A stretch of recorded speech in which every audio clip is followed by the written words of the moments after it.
What's going on, guys? Hope this finds you very well and warm. I'm going to follow Orange Man's case against E. Jean Carroll, the woman who accused him of sexual abuse. Now, a lot of people love Orange Man, but at the same time, a lot of people really, really hate this man. Sometimes it seems like he's John Wick, where everyone in the world becomes an assassin after him. But that aside, E. Jean Carroll is a colorful character, and she won her first trial against him. Apparently, former Presidente was repeatedly shaking his head at the judge, which just so happens to be Judge Kaplan, the same judge that was on the case for Sam Bankman-Fried against his whole cryptocurrency fraud, FTX collapse, etc., etc. And why cover this particular trial? Well, after last night's landslide victory at the Iowa caucus, it was essentially called after 30 minutes. That's how clear the win was. So if that's the case, and that continues with other states, it's almost a guarantee that he's going to be the nominee. So all these legal battles he has going, well, it just makes it that much more of a show. It just makes everything that much for this year. So that's the reason for covering the civil defamation trial. So Jean Carroll's lawyers, they want the former Presidente to pay $10 million in damages because she claimed that she was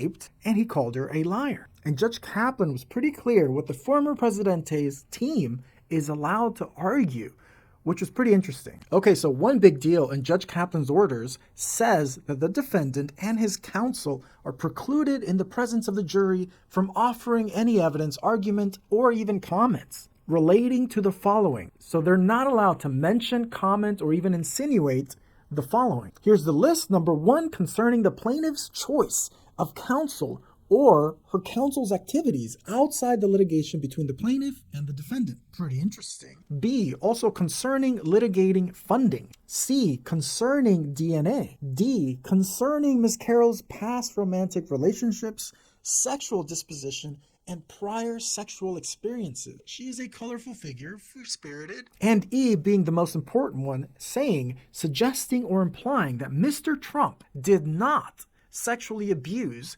Carroll, that he did not make his June 21st or 22nd, 2019 statements concerning Ms. Carroll with actual malice in the constitutional sense of that term, that Ms. Carroll fabricated her account, whether in consequence of a political agenda, financial interest, mental illness, or otherwise. They're not allowed to suggest or imply any of that. On top of that, or offering testimony or advancing any argument inconsistent with the court's collateral estoppel decision determining that Mr. Trumpo, with actual malice, lied about sexually assaulting Ms. Carroll. Now, to be fair to Judge Kaplan, that stuff they're not allowed to talk about has for the most part been covered in the first trial. Therefore, in the second trial, he doesn't want things repeated, relitigated. He basically says, before we get to the jury selection, now, with everything that's going on in former Presidente's, political run, essentially his lawyer, Alina Habba, got into a back and forth with Judge Kaplan. She was trying to delay the whole trial. Judge Kaplan refused. And when Judge Kaplan asked potential jurors if they thought that former El Presidente was being treated unfairly by the United States government, by the court system, a number of them stood up and agreed with the statement. At the same time, former Presidente raised his hand in agreement. Alrighty, so Judge Kaplan asking Alina Habba, has she advised former Presidente of the court-issued restriction? She said, yes, but we have issues with them we'd like to address. With Judge Kaplan replying, I'll hear you briefly, but that's the way it's going to be. Now, this whole case is actually not going to last that long. Maybe, possibly until next week. Very, very quick. So Donald Trump's lawyers basically bring up appeals, what they want to do, how they want to proceed, fine and dandy. So one of Trump's lawyers brings up the fact that an Anderson Cooper interview of Jean Carroll, what they wanted to admit into evidence was a section where Carroll says that I think most people think of rape as being sexy. As soon as she says that, Cooper says, let's take a short break. With her continuing, they think of the fantasies. So kind of a strange interview, kind of a strange thing to say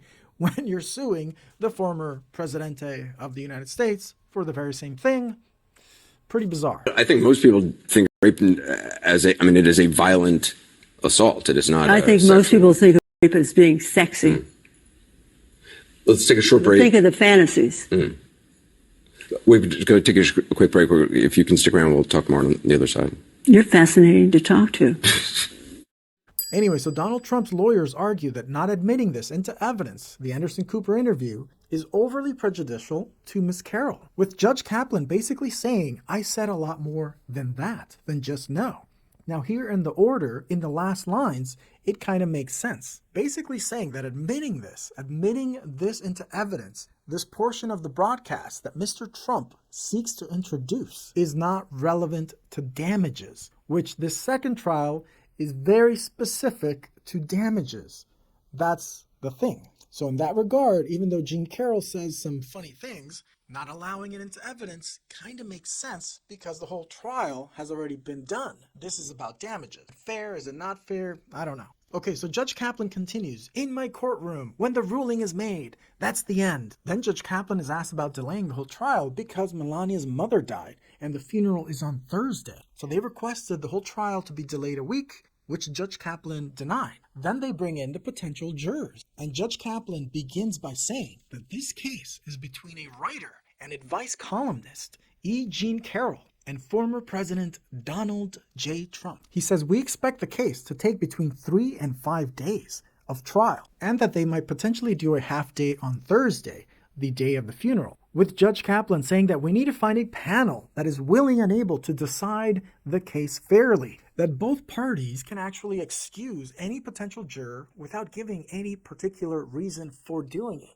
He says that they are to remain anonymous, that they're going to be picked up and driven to an underground garage, even suggesting to the potential jurors that they should use a different name, including with other jurors, with him saying that is all for their protection because of the media attention, that he doesn't want any of them to be harassed. He tells them to guard their privacy. No cell phones, no posting anything online. Don't even tell your family or friends that you're on this case. And then Judge Kaplan recounts the first case, saying that Ms. Carroll sued Mr. Trump for defamation in statements he made in June of 2019, after she accused him of having sexually assaulted her in the mid-1990s, that former Presidente denied knowing her and said that she only made these accusations to sell her book. This is all Judge Kaplan saying, with the judge continuing that for the purpose of this trial, it has been determined already that Mr. Trump did sexually assault Ms. Carroll, that this jury does not need to decide that. The judge continues. He says that Mr. Trump contends that Ms. Carroll is only entitled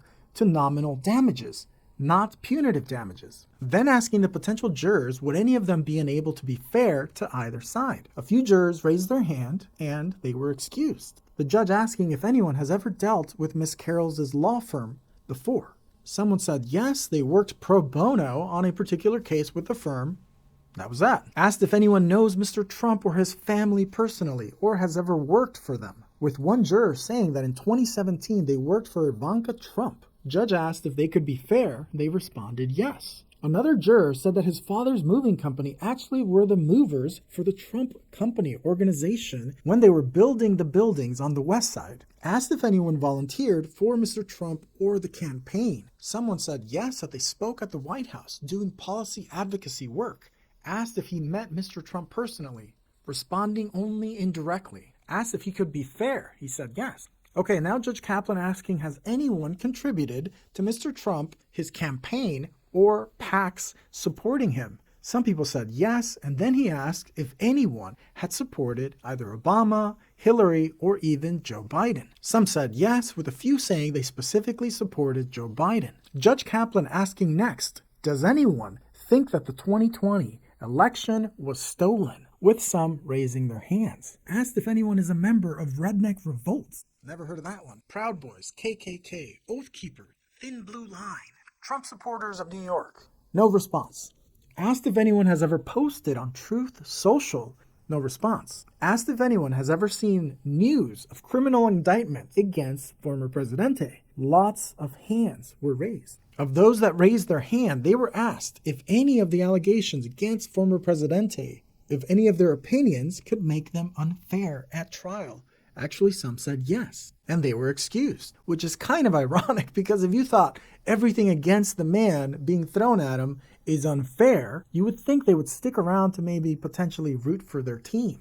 Well, I guess not. Judge Kaplan saying that if anyone thinks that presidential immunity covers this case, it does not, that he can be sued, where he says that for this trial, it has been determined that Mr. Trump sexually assaulted Miss Carroll and that he defamed her. And if anyone can't accept that, raise your hand. Again, Judge Kaplan says, anyone feel that Mr. Trump has been treated unfairly by the court system, by the United States government, please raise your hand. Some people raise their hands.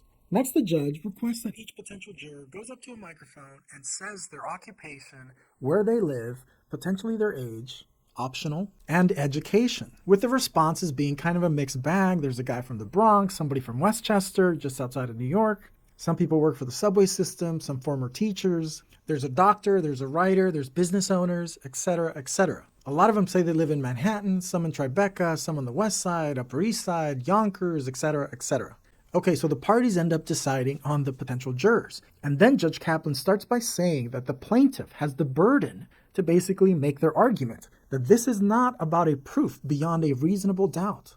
To put that out of your minds. He says that a magazine published an excerpt, including Miss Carroll's account of being sexually assaulted by former Presidente, all taking place at Bergdorf Goodman. Judge Kaplan continues that Mr. Trump denied knowing Miss Carroll and said that she made up the whole thing for an improper purpose. Judge Kaplan tells the jurors that there has been a prior decision made, some of which is binding in this case, including that Mr. Trump, in fact, sexually assaulted Miss Carroll by inserting his...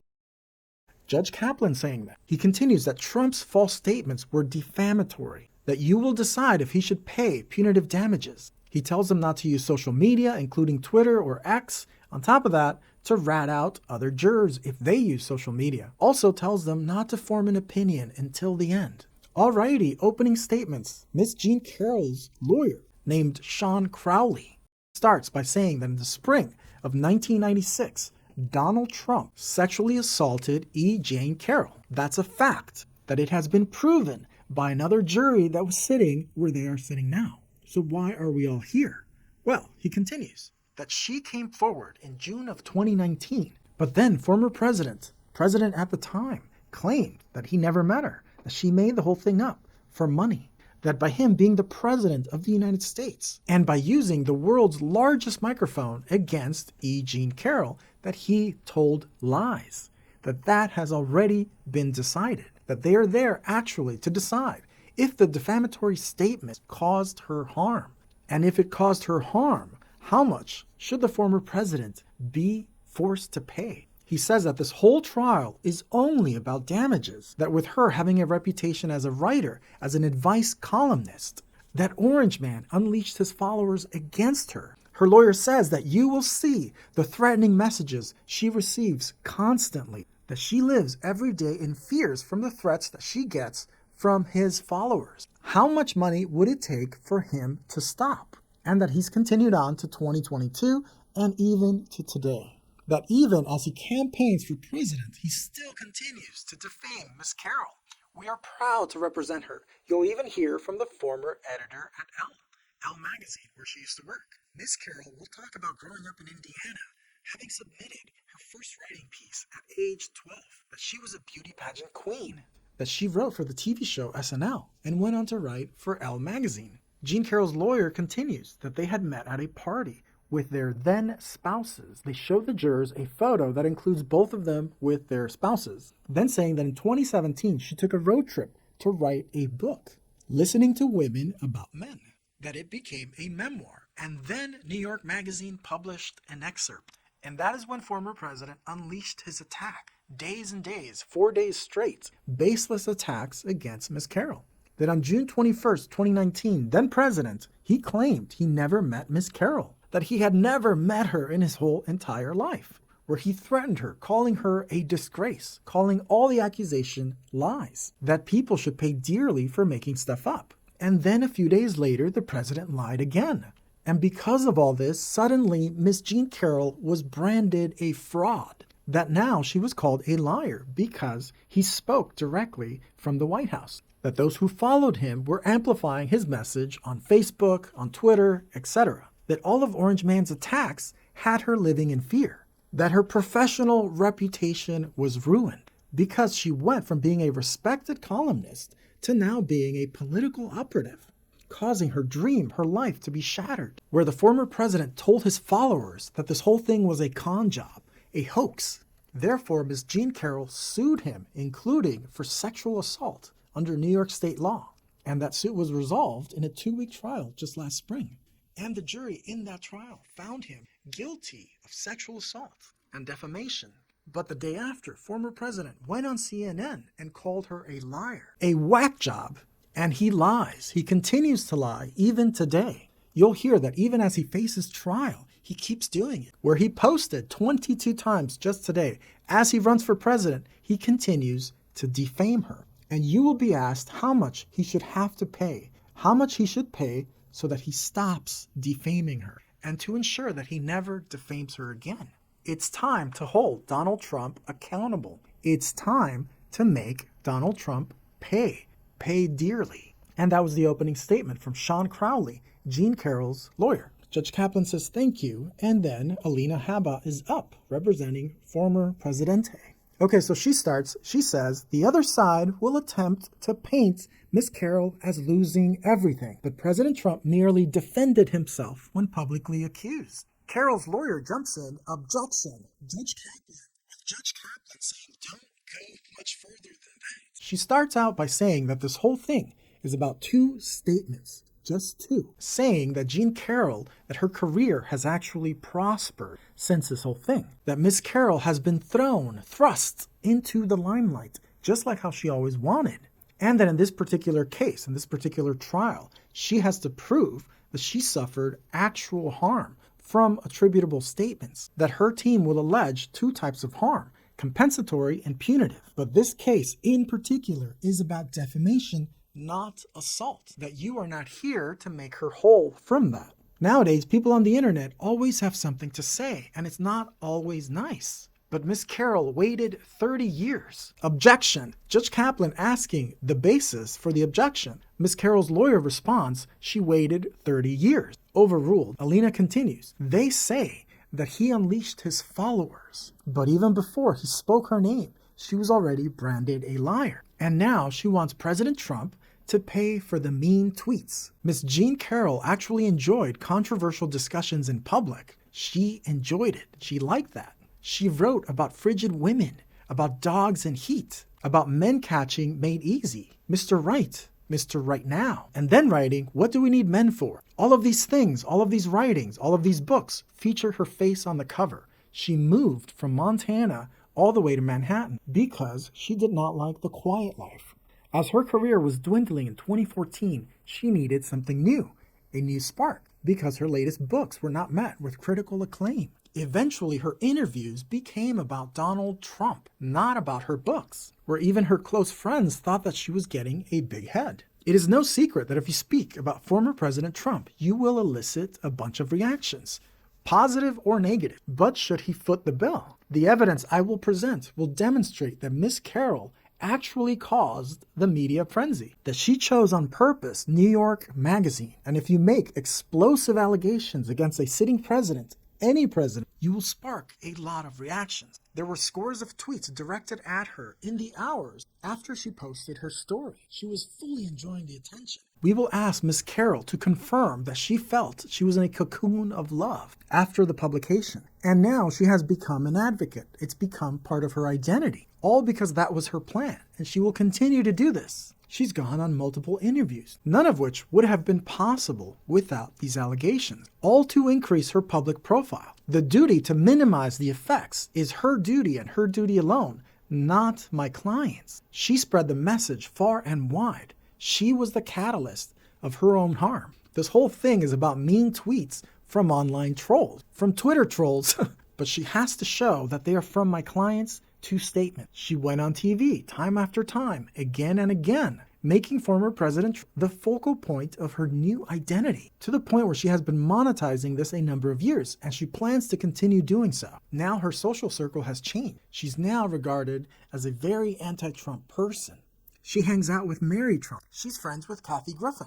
And now Alina Habba holds a picture of Kathy Griffin, the famous picture where Kathy Griffin holds the head of Trump after it's been, Yeah, Alina continues. Jean Carroll got what she wanted. It's up to you now to see through the whole charade. It's up to you to tell her now, just as they said, that it is enough.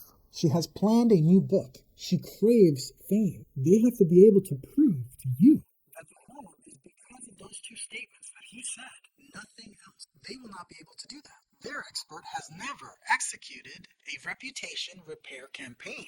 They want former President Trump to pay her money for what some social media influencers said in messages. It is severely flawed, and I will walk you through this whole thing, where even their expert has actually ignored any positive she has experienced. So why are you here? Your task is to determine. Well, the judge will articulate what you should determine. Judge Kaplan chimes in, saying the judge will not articulate what to determine, only the law. Alina says, I was trying to avoid an objection. Alina continues, saying that Miss Carroll just wants another award. Is your job to give her more money? Regardless of a few mean tweets, she's more famous than ever before. They cannot fulfill their burden. Thank you for your time. That was Alina Habba, opening argument. And that was it for the day. Pretty interesting. So we'll see what tomorrow brings. I suspect it will be very colorful. But thanks for joining me on this one. I hope you found it entertaining. And please don't forget to smash a like, subscribe if you haven't, and I'll see you in the next one.